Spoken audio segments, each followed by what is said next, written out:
새해를 맞은 지 벌써 보름이 되었습니다. 24분의 1을 벌써 보냈는데 저는 코로나19가 여전한 것 때문인지 2023년도를 산다 벌써 시작했다라고 하는 것이 별로 실감이 나지 않습니다. 예전 같으면 좀 마음이 부풀기도 하고 새로운 계획들을 세우고 하루하루 실천해 나가는 그런 어떤 새로운 뭐가 올 한해 저에게는 별로 없는 것 같습니다.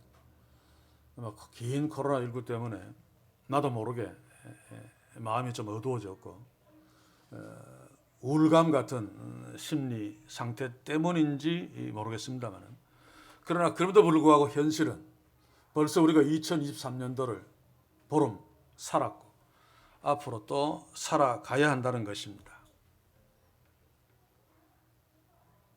살아가야 하는 이 한해 승리해야 되죠.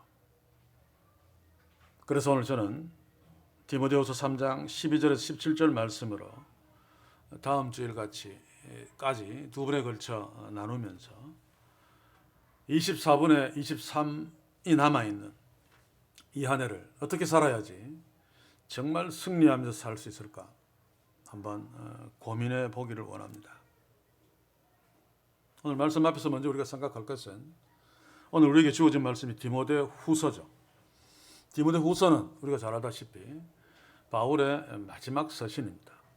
물론 그 뒤에 서신을 또 썼을지 모르겠습니다만 우리에게 전해져 있는 성경 말씀에 한해서는 이 디모데 후서는 바울의 마지막 서신입니다. 다시 말하면 바울은 그의 아들 같은 디모데에게 이 디모데 후서를 유언처럼 쓴 바울의 유서라고 할 수 있죠. 그렇다고 해서 다른 말씀보다 더 중요하다 그런 것은 아닙니다만, 그러나 그럼에도 불구하고 좀 더 신경을 써서 바울의 마지막 유서 같은 유언을 주목할 필요가 있을 것입니다. 이게 마지막 편지라면 바울은 자신이 이제는 무대에서 내려올 때가 되었다는 사실을 의식하면서 이 편지를 썼을 것입니다. 바울이 세상을 떠나야 할 시간은 가까워 오고 있습니다. 그러나 그럼에도 불구하고 바울이 하나님께로부터 받은 사명은 계속되어져야 됩니다. 모세의 사명이 여호수아에게 계속 이어졌듯이, 그래서 바울은 지금 디모데에게 이 편지를 쓰고 있는 거죠. 디모데가 이어서 해야 될 하나님의 일들이 너무 귀중한 것들이기 때문에 실패하면 안 됩니다. 그런데 바울이 보기에 그 귀한 사명을 감당해야 될 디모데가 아직은 너무 어리고 유약하고 또 약점도 참 많기 때문에 걱정이 되는 거죠. 더욱 바울의 걱정은 바울이 연약함에 비해서 세상은 너무 강하다는 것입니다.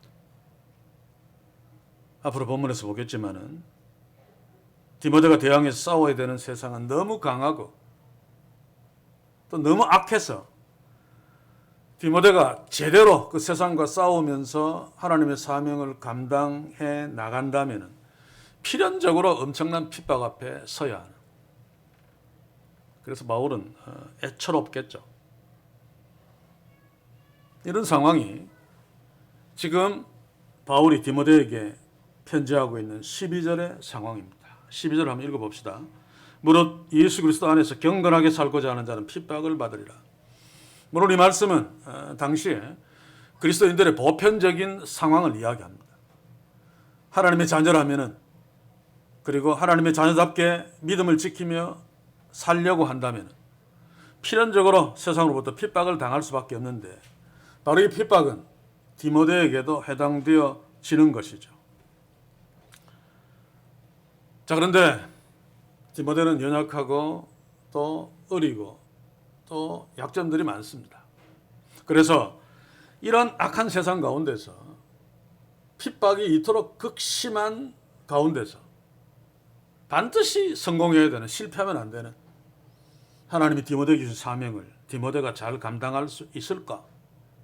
라고 하는 그런 염려로 인해서 그럼에도 불구하고 반드시 승리하기를 바라며 반드시 승리할 수 있는 하나님의 비법, 하나님의 말씀을 지금 디모데전서 3장 12절에서 17절을 통해서 바울은 디모데에게 말하고 있습니다. 다시 이야기하면 디모데가 그의 귀중한 하나님의 사명을 성공할 수 있는, 성공하는 데 필요한 하나님의 귀한 말씀이 여기에 기록되어져 있다는 말입니다. 그렇다면 우리도 올 한 해를 승리하면서 살아야 되는데, 그러므로 우리에게도 너무너무 중요한 말씀이 바로 이 말씀이 될 것입니다. 왜입니까? 우리는 사실 디모데보다 더 연약하고 더 어립니다. 약점도 더 많다고 생각되어집니다. 거기에다가 디모데가 마주하고 있는 그 악하고 강한 세상보다 지금이 훨씬 더 강하고 악한 세상입니다. 그러니 그런 가운데서 우리가 실패하지 말아야 되는, 반드시 성공해야 되는 하나님 우리에게 주신, 우리 교회에 주신 사명을 실패 없이 감당하려면 오늘 바울이 디모데에게 한 이 말씀이 너무너무 필요하고 중요한 말씀이라고 생각되어집니다. 그래서 함께 집중해서 이 말씀을 주목하기를 원합니다. 하나님은 올 한 해 우리를, 이 교회가 하나님의 사명을 잘 감당하고 성공할 수 있도록 2000년 전에 바울을 통해서 디모데에게 주신 이 말씀을 오늘 2023년도 24분의 1을 보낸 우리에게 주신다고 저는 믿습니다. 사랑하는 성도 여러분, 우리는 연약하고 세상은 반대로 악하고 강하지만 하나님께서는 우리가 이 세상에 먹히지 않고 세상을 승리할 수 있도록 올 한 해 역사하실 것입니다. 당연하죠. 하나님께서는 우리에게 오늘 이 말씀을 주셔서 세상을 이길 수 있는 능력의 말씀을 보도록 할 것이며, 또 하나님은 이 말씀을 하시는 하나님은 우리의 친아버지시고 그래서 언제나 우리 편이기 때문에 올 한 해도 하나님은 우리의 편을 열심히 드셔서 우리로 하여금 악하고 강한 세상을 승리하게 하실 것입니다. 그래서 오늘 저는 말씀을 시작하기 전에 마태복음 10장 29절 31절을 먼저 보기를 원합니다. 한번 읽어보겠습니다. 참새 두 마리가 한 앗사론에 팔리는 것이 아니냐. 당시의 참새는 가장 흔해 빠진 생명입니다. 그 참새가 한 앗사론은 가장 낮은 가치의 동전이죠. 그렇게 팔리는 하찮은 생명이지만, 그러나 너희 아버지께서 허락지 아니하시면 그 하나라도 땅에 떨어지지 아니하리라. 너희에게는 머리털까지 다 세신 바 되었나니 두려워하지 마라. 너희는 많은 참새보다 귀하니라. 우리는 특별히 탈모 때문에 고민하는 사람이 아니라면 머리를 감다 보면 머리카락 몇 개가 빠지게 됩니다. 그러나 그것을 별로 신경 쓰지 않습니다. 그런데 하나님께서는 우리가 별로 신경 쓰지 않는 몇 개 빠진 머리카락마저도 신경 쓰신다는 말씀입니다. 물론 이것은 과장법입니다만 우리가 하찮게 여기는 나의 일부라 할지라도 하나님은 그것을 너무너무 귀중하게 여기시면서 우리를 돌아보신다라고 하는 것이 이 말씀입니다. 그러므로 두려워하지 마라. 올 한 해도 하나님 우리를 승리케 하실 것입니다. 승리케 하시기 위해서 오늘 우리에게 이 말씀을 주셨습니다. 12절을 다시 봅시다. 무릇 그리스도 예수 안에서 경건하게 살고자 하는 자는 핍박을 받으리라. 이런 상황 속에서 바울은 디모데로 하여금 승리하기 위해서, 네가 승리하려면 이렇게 해야 돼 라고 주시는 말씀이 무엇입니까? 바로 13절이죠. 자, 그런데 13절을 보시면 바울이 염려하는 것이 디모데는 연약하고 거기에 비해서 세상은 너무 악하고 강한 것, 그것도 디모데를 위한 염려의 한 부분이지만 바울이 더더욱 큰 문제로 생각하고 고민하고 염려하는 것은 당시 교회 안에 버젓이 활개치고 있는 거짓 교사들, 이단들 때문입니다. 13절에서 우리는 그것을 볼 수 있습니다. 13절을 보시면 악한 사람들과 속이는 자들은 더욱 악하여져서 속이기도 하고 속기도 하나니, 여기서 악한 사람들은 주의 교회를 핍박하는 세상을 통칭하는 말이라고 이해할 수 있습니다만, 속이는 자들은 교회 안에서 버젓이 정상인 것처럼 활동하고 있는 거짓 교사들, 이단들을 가리키는 말입니다. 연약한 디모데를 가로막고 있는 것은 악하고 강한 세상뿐만 아니라 교회 안에 있는 속이는 자들이란 말입니다. 그 당시에 디모데나 또 오늘 이 시대 우리에게는 이게 훨씬 더 큰 문제죠. 악한 세상이 핍박하면 그들이 내지르는 칼에 의해서 죽으면 그뿐인데 이것도 쉽지는 않습니다만, 그러나 속이는 자들에게 속는 것은 속는 줄 모르고 속습니다. 내가 잘 믿는 줄 알고 아멘 할렐루야 아멘 할렐루야 하다가 지옥 간단 말입니다. 그러니 더욱 심각할 수밖에 없죠. 자, 그런데 오늘 본문을 보시면 속이는 자들이라고 하는 헬라어 단어가 참 재미있습니다. 바울이 이 단어를 고에스테라고 쓰는데, 속이는 자를 의미하는 고에스테는 사기꾼이라는 의미입니다. 그런데 이 단어가 원래 어디에 쓰여졌는가 하면, 어떤 의미로 쓰였는가 하면 장례식장에 돈을 받고 고용된, 그래서 전문적으로 곡을 해주는 자들을 일컫는 말입니다. 이들은 누굽니까? 장례식장에서 상을 당한 사람보다 훨씬 더 슬프게 곡을 할 수 있는 사람이죠. 자기는 하나도 슬프지 않음에도 불구하고 실제로 슬픔을 당한 자보다 훨씬 더 실감나게 막 울어주는 사람이 바로 고에스테고 전문 애곡꾼들입니다. 다시 말하면 이들의 울음소리는 숙련된 연기에서 나오는 것입니다. 그러나 실제로 듣는 사람들은 정말로 자기의 가족이 죽은 사람보다 더 슬퍼하는 것처럼 듣죠. 그래서 이런 연기를 잘하는 사람들이 더 많은 돈을 받고 장례식에 더 많이 불려다니게 됩니다. 당시에 바울이 있었던, 디모데가 있었던 교회들의 이단들이, 거짓 교사들이 이랬다는 것입니다. 이들은 다른 사람들보다, 어쩌면 사도 바울보다 훨씬 더 하나님을 사랑하고 훨씬 더 진리의 말씀을 사랑하는 것처럼 연기했다는 말입니다. 그래서 전문 곡군들이, 듣는 사람들이 듣기에는 상을 당한 사람보다 더 슬프게 우는 것처럼 보였듯이, 연약하고 순전한 교회의 신자들은 바로 그런 곡하는 연기, 하나님을 더 사랑하고 하나님의 진리를 더 사랑하는 것처럼 연기하는 거짓 교사들에게 그냥 손쉽게 속아 넘어갔다는 말입니다. 자, 그런데 더욱 악하여져라고 하는 것은 더 심각한 문제입니다. 시간이 흐를수록 이 거짓 교사들은 더 악하여져 갔다.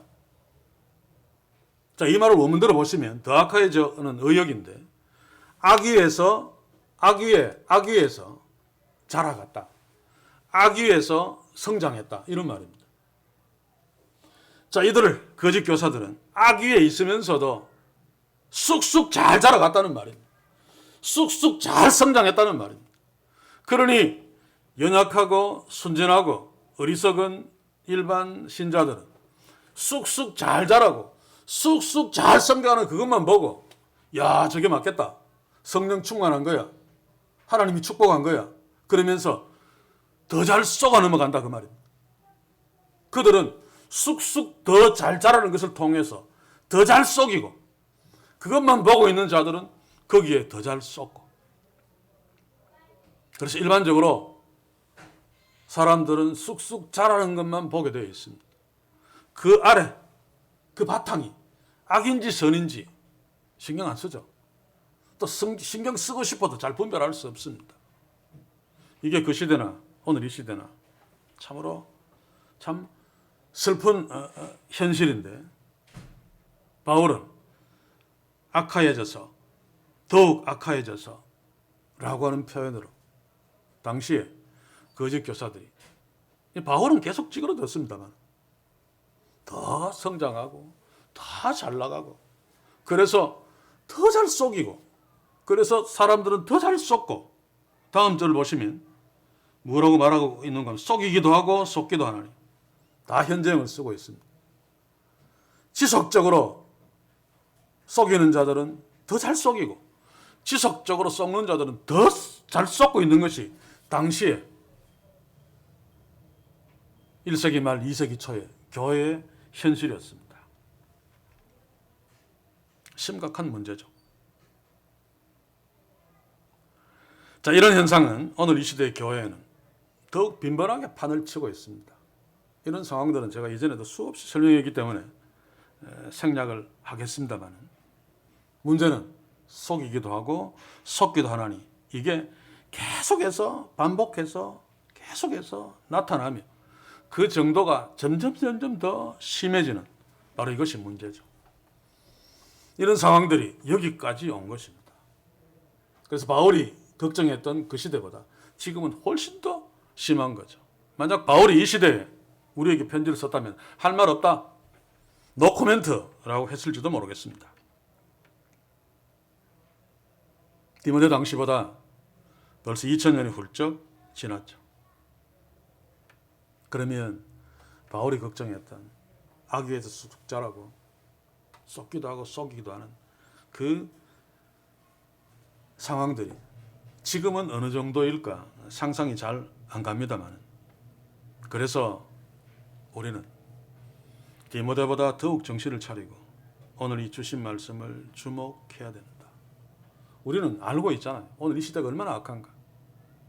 정치판을 보거나 경제판을 보거나 한마디로 최악의 상황입니다. 거기에다가 남을 돕는다, 좋은 일 하겠다라고 하는 복지기관들도 악한 사람들이 넘쳐나죠.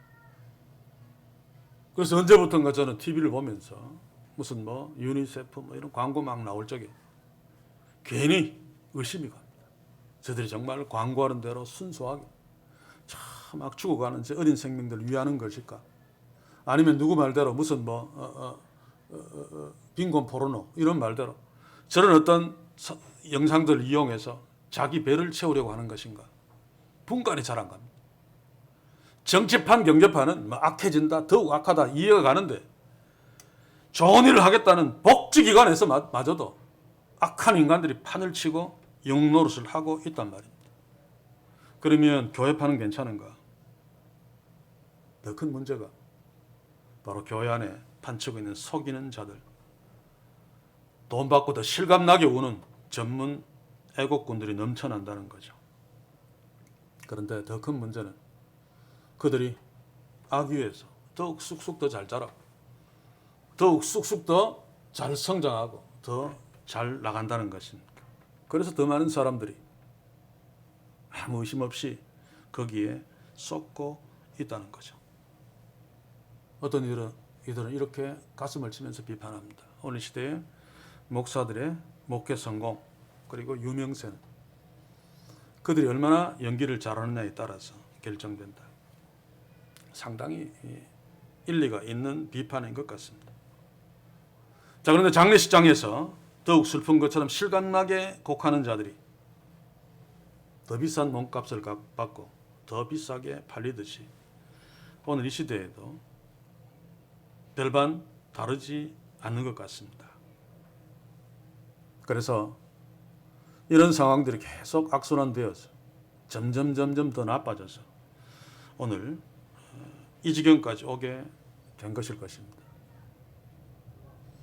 저는 1980년대부터 한국교회를 비판하면서 설교해 왔는데 그때를 생각하면 그때와 지금하고 비교하면 비교가 되지 않을 정도로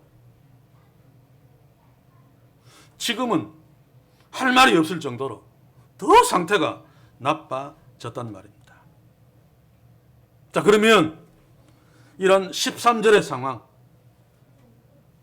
악한 사람들과 속이는 자들은 더욱 악하여져서 속이기도 하고 속기도 하나니 이런 상황에서 우리는 이런 상황보다 13절보다 더 악한 상황에 우리가 살고 있는데 그러면 우리는 어떻게 살아야 하는가? 어떻게 해야 되는가? 속이는 자들이 연기를 너무 잘해서 진짜보다 더 진짜 같은데 이것을 어떻게 우리가 분별하면서 그들에게 속지 않고 살 수 있는가? 만약에 속으면 한마디로 폭망하는데 물론 제가 지난 시간에 말했듯이 우리는 절대로 폭망하지 않습니다. 일시적으로는 속을 줄 몰라도 지속적으로 궁극적으로 그들에게 속지 않습니다. 왜냐하면 전능하신 하나님 우리의 친아버지시고 우리 속에 성령 하나님이 계시기 때문입니다. 그래도 불구하고 오늘 우리가 만약에 라고 하는 가정을 하는 것은 다시 긴장하고 다시 도전받아서 올 한 해 남은 24분의 23을 하나님이 기뻐하시는 뜻대로 승리하면서 살아가기 위한 준비 때문입니다. 그렇다면 만약에 우리가 강하고 악한 세상뿐만 아니라 교회 안에서 활개치는 속이는 자들에 의해서 나도 모르게 속고 만다면 어떻게 될까? 죽습니다. 죽는 줄도 모르고 죽습니다. 그것을 언제 확인합니까? 예수님이 재림했을 때 확인할 수 있습니다. 앞에서도 말했듯이 우리는 결코 그렇게 되지 않을 것입니다만 그렇게 될 수 있다는 도전 앞에 서서 오늘 말씀을 함께 주목하기를 원합니다. 오늘 이 시대 교회들 초대교회 때부터 계속 이런 도전들을 하고 하면서 신앙생활을 하지 않았기 때문에 속이는 자들은 계속 득세하고 속는 자들은 계속 더 많이 속고 해서 현재 이 지경까지 오게 된 것입니다. 자, 그러면 바울은 디모데에게 이런 악한 자들과 속이는 자들 이기기 위한 방법으로 디모데에게 무엇을 명령하고 있는가? 한번 봅시다. 14절. 그러나 너는 배우고 확신하는 일에 거하라. 내가 네게서 배운 것을 알며 한마디로 너는 배우고 확신한 일에 거하라 라고 명령하고 있습니다. 자, 그런데 우리가 먼저 14절 볼 것은 그러나 라고 하는 접속사입니다. 자, 이 그러나는 일반적이지 않습니다. 그렇죠? 보통 같으면 그러므로 시작해야 되겠죠. 13절 보시면 세상이 이렇게 악하다. 교회가 속이는 자들이 더욱 악해져서 속이기도 하고 속이기도 하나니 그러므로 너는 배우고 확신하는 일에 거해라. 이게 자연스러운 흐름이죠. 그런데 바울은 그러나로 시작합니다. 여기에 바울이 어떤 마음이 있는가 하면 그러므로 시작하면 배우고 확신하는 일이 이 속이는 세상을 이길 수 있는 한 방법인데 다른 여지도 있는 것처럼 느껴지기 쉽습니다. 그래서 바울은 디모데가 다른 어떤 방법도 있다는 것을 완전히 차단시키기 위해서 그러나 라고 하는 접속사로 시작하는 거죠. 세상이 이렇게 악한데 그러므로 이렇게 하라가 아니고 그러나 이렇게 하라. 이것밖에 방법이 없어 라고 지금 디모데에게 강조하고 있는 것입니다. 자, 그러면 바울은 속이는 자들을 이길 수 있는 유일한 방법인 그의 명령, 배우라. 무엇을 배우라는 것일까요? 우리는 잘 알고 있습니다. 성경을 배우라 라고 하는 거죠. 그래서 15절 17절 보시면 또 네가 어려서부터 성경을 알았나니 성경에 대해서 이야기하고 있습니다. 이것은 다음 시간에 상세하게 우리가 볼 것입니다. 아무튼 악한 자들과 속이는 자들을 이길 수 있는 유일한 비결로서 바울이 디모데에게 명령하고 제시하는 것은 1차적으로 성경을 배우라는 것입니다. 자, 그러면 성경을 배우라는 것이 무엇입니까? 그 지독하게 악하고 교묘하게 속이는 자들을 성경을 배우면 이길 수 있다. 성경 배우는 것이 무엇이길래? 저 건너편의 이단들도 열심히 성경을 배우고 있습니다. 그런데 악한 자들에게 열심히 쏟고 있죠. 그러면 바울이 성경을 배우라라고 하는 것은 무슨 의미인가? 한마디로 이야기하면 첫 번째로 하나님을 정말로 믿어라 그 말입니다. 이 성경을 배운다는 것은 하나님을 정말로 믿고 있다는 신앙 고백이며 증거죠. 하나님을 정말로 안 믿는다면 성경을 공부할 이유가 없습니다. 그래서 하나님을 믿는다고 하는 자들이 성경을 배우지 않는다면 그것은 가짜일 수 있습니다.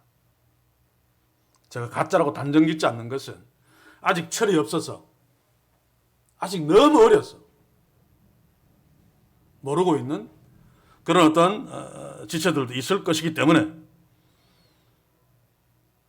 진짜로 믿는다는 것이 가짜일 수 있다. 성경을 배우지 않는다면 하나님을 믿는다는 것이 가짜일 수 있다. 라고 하는 말입니다. 자, 그러면 성경을 배움으로 진짜 내가 하나님을 믿고 있다는 고백을 하는 것, 이게 또한 무엇입니까? 순한 논리입니다만 그것은 성경에 계시된 하나님을 그대로 믿는다는 거죠. 그리고 성경에 계시된 하나님을 그대로 믿는데 그 하나님이 말씀하는 대로 믿는다는 말입니다. 그래서 성경을 배우는 거죠. 이때 성령 하나님이 역사합니다. 그러면 성경대로 믿는다는 것은 또 무엇을 의미하는가? 하나님이 성경에 계시한 그 말씀의 약속을 그대로 믿고 그 약속하신 하나님을 의지하며 약속대로 이루어질 것을 확신하는 것. 뭐 이런 것이 하나님의 말씀을 말씀대로 믿는다. 내가 하나님을 믿는다. 성경대로 믿는다. 라고 하는 내용일 것입니다. 이런 것들의 결과적인 행위는 뭡니까? 하나님을 의지하면서 하나님께 기도하고 하나님께 나의 문제를 내어놓고 구하는 것. 어린아이들이 어려움에 처하면 저 사람이 나의 아버지고 어머니인 줄 알기 때문에 쫓아가서 이걸 해결해 달라고 부탁하고 구하죠. 만약에 진짜 부모라고 믿지 않으면 물론 구할 수는 있겠죠. 그러나 그것은 이미 약은 자들이고 정말 어린아이들은 안 구합니다. 안 갑니다. 그죠? 우리 아버지가 우리 하나님이 나의 진짜 아버지라는 것을 믿는다면 성경을 배울 것이며 성경대로 주의 약속을 믿을 것이며 주의 약속을 믿는 대로 하나님께 기도하며 나의 문제를 내어놓고 구할 것입니다. 그러면 아무리 세상이 악해도 아무리 교묘하게 진짜보다 더 진짜같이 속이는 자들이 있어도 그들에게 속지 아니하고 이길 수 있을 것입니다. 그래서 성경을 배우라라고 바울이 디모데에게 한 말을 한마디로 정리하면 성경에 계시된 진짜 하나님을 믿고 그 하나님을 의지해라. 그러면 세상을 이길 것이다 라고 하는 말이죠. 여기서 우리는 구약 이스라엘이 왜 망했는가를 한번 주목해 볼 필요가 있습니다. 호세아서 4장 6절 7절을 함께 봅시다. 내 백성이 지식이 없으므로 망하는도다. 네가 지식을 버렸으니 나도 너를 버려 내 제사장이 되지 못하게 할 것이요.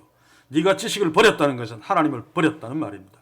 네가 네 하나님의 율법을 잊었으니 나도 네 자녀들을 잊어버리라. 율법을 잊었다는 말은 하나님을 잊었다는 말입니다. 저희는 번성할수록 내게 범죄하니 내가 저희의 영화를 변하여 욕이 되게 하리라. 하나님을 버리고 하나님을 잊어버린 이스라엘은 번성할수록 하나님께 범죄하며 하나님을 욕되게 했습니다. 이게 오늘 이 시대의 교회의 모습 아닙니까? 우리는 중세교회를 잘 알고 있습니다. 중세교회가 하나님의 말씀을 버렸을 때 암흑시대가 되었고 망하게 되었죠. 이 역사를 우리는 결코 잊으면 안 됩니다. 중세교회는 정말 하나님의 계신 성경을 바르게 배우지 않았습니다. 그 성경은 악한 자들이 속이는 데 이용되어졌죠. 그래서 중세교회는 송두리째 사탄에게 먹혀지고 말았습니다. 중세교회 속이는 자들은 디모데 때도 마찬가지입니다. 오늘 이 시대도 마찬가지입니다. 성경에다가 교황 섞어놓고 마리아 섞어놓고 성인의 공로 섞어놓고 죄인들의 구미에 잘 맞게 요리해서 성경이다라고 사람들을 속였죠. 그런데 사람들은 속는 줄도 모르고 속았습니다. 왜입니까? 성경을 배우지 않았기 때문에. 특히 중세에는 일반 성도들이 성경을 읽지 못했습니다. 주어지지도 않았지만 전부 라틴어로 되어 있어서 사제들만 라틴어로 성경을 읽었죠. 무슨 뜻인지도 모릅니다. 오늘 이 시대에도 캐톨릭은 우리 개신교처럼 성경을 그렇게 일반 성도들은 가까이 하지 않습니다. 잘 모릅니다. 그러면 속을 수밖에 없습니다. 그래서 바울은 디모데에게 성경을 배우라라고 명령한 것입니다.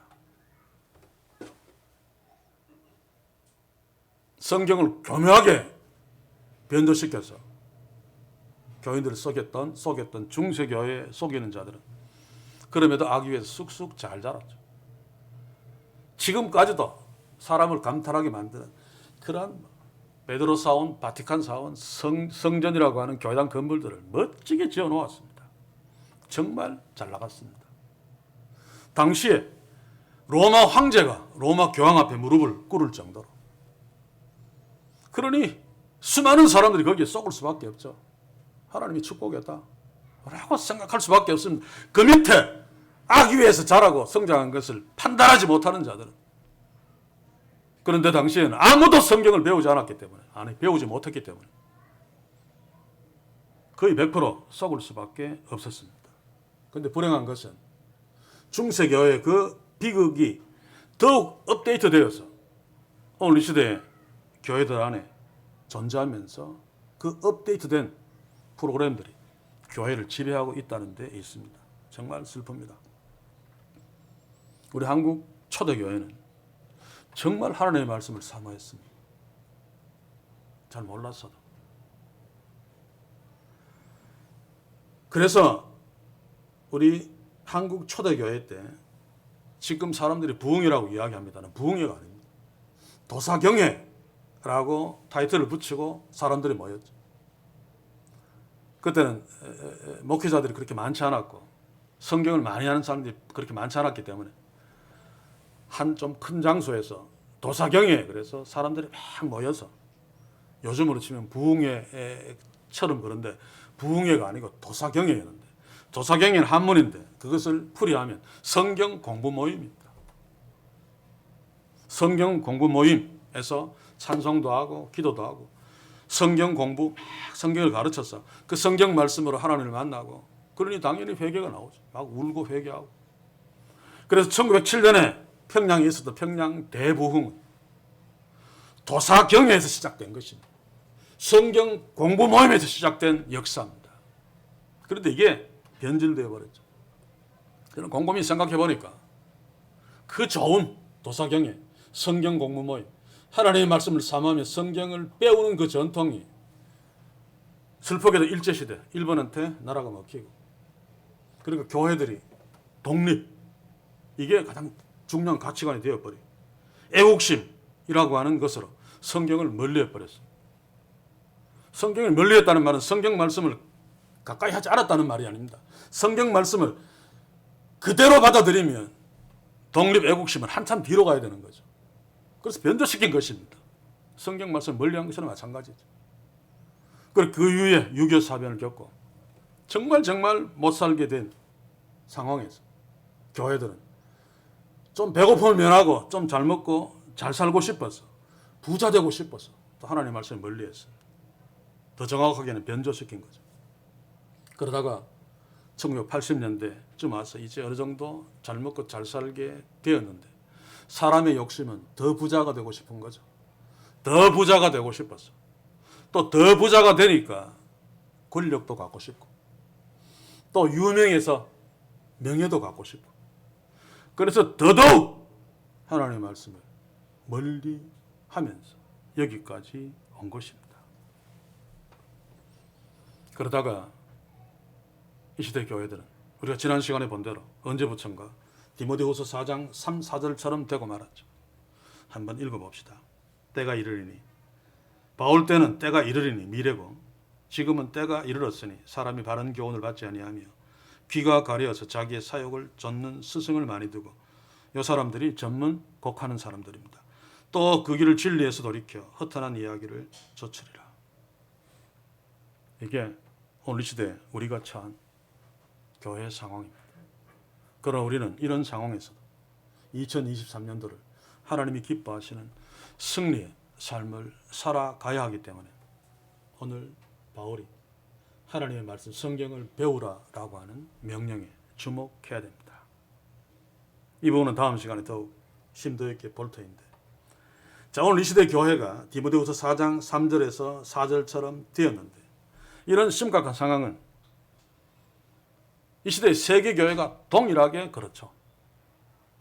그래서 저는 오늘 20세기 후반 1980년대 90년대 정확하게 언제 이 그렉 로리가 설교했는 내용인지는 모르겠습니다만 실제로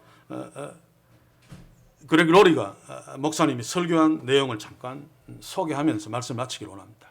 한번 읽어드릴게요.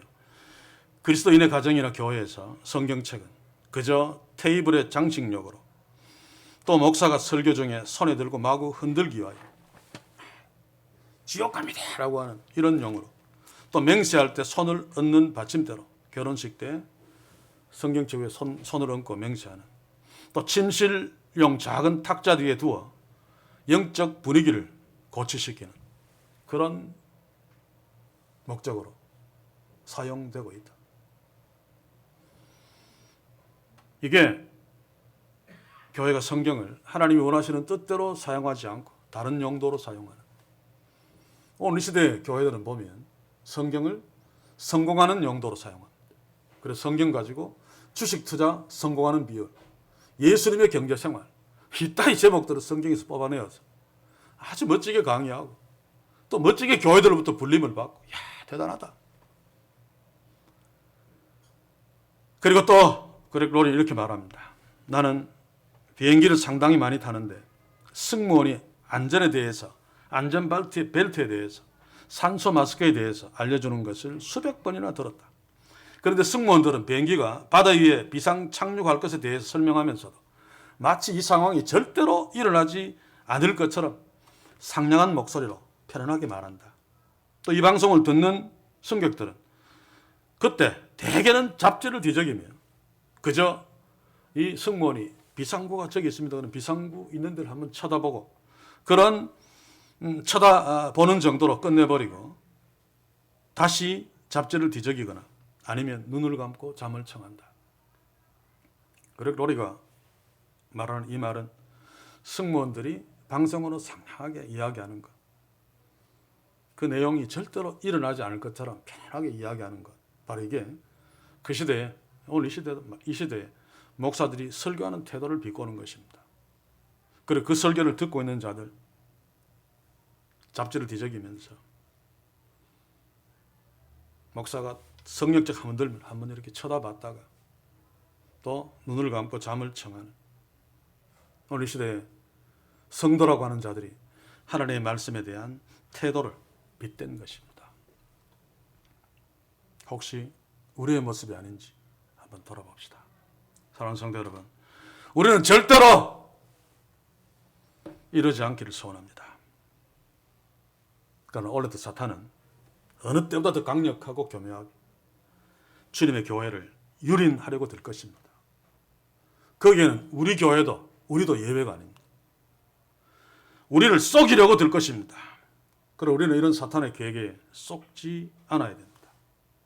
그래야지 원래도 승리하는, 그 하나님께 승리의 노래를 부르는 한 해로 살 수 있을 것입니다.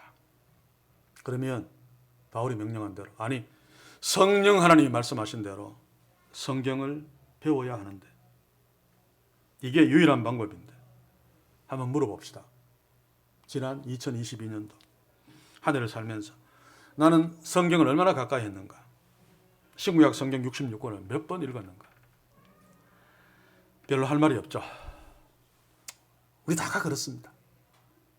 그러니 제가 부끄럽게 만들려고 이런 질문하는 것은 아닌데 우리의 현실이 그렇다는 것입니다. 그런데 어떤 사람들은 성경을 한 해 동안 10번 읽었다, 20번 읽었다라고 하는 사람도 있습니다. 그러나 설령 수십 번 읽었다 할지라도 세상의 악한 자들과 속이는 자들 이길 수 있는 하나님을 아는 지식을 얻기란 그렇게 쉽지 않습니다. 그렇다면 별로 성경에 관심도 없고 성경을 별로 읽지도 않은 자들 정말 심각할 수밖에 없겠죠.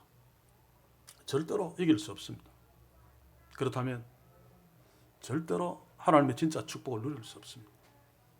그래서 성경을 배우지 않는다는 것은 진짜 슬픈 일이고 진짜 비극입니다. 그래서 오늘 저는 결론적으로 한마디를 여러분들께 부탁하면서 말씀을 마치길 원합니다. 2023년도 올 한 해 작년과 다르지 않게 하루는 24시간입니다. 보통 24시간을 셋으로 나누죠. 제가 어릴 때 학교에서 그렇게 들었습니다. 8시간 잠자고 8시간 일하고 학생들은 공부하고 8시간 취미생활 휴식하고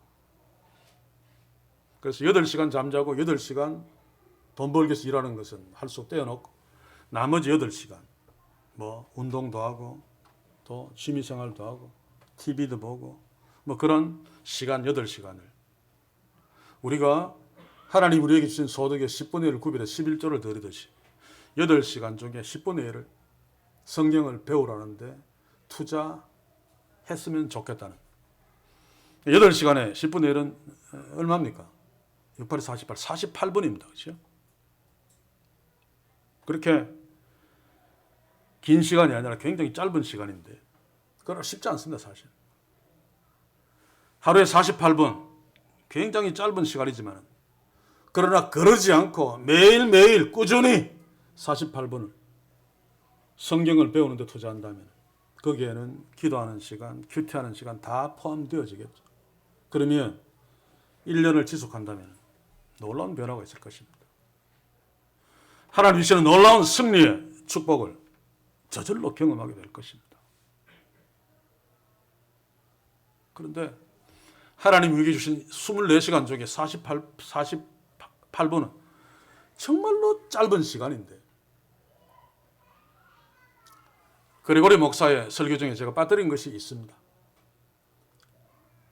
승무원이 상냥하게 이야기하고 앉아서 듣는 사람들은 별 신경에서 딴짓하는데 정말로 비행기가 추락하고 있는데 승무원이 말한다면 그렇게 상냥하게 편하게 말할 수 있을 것인가?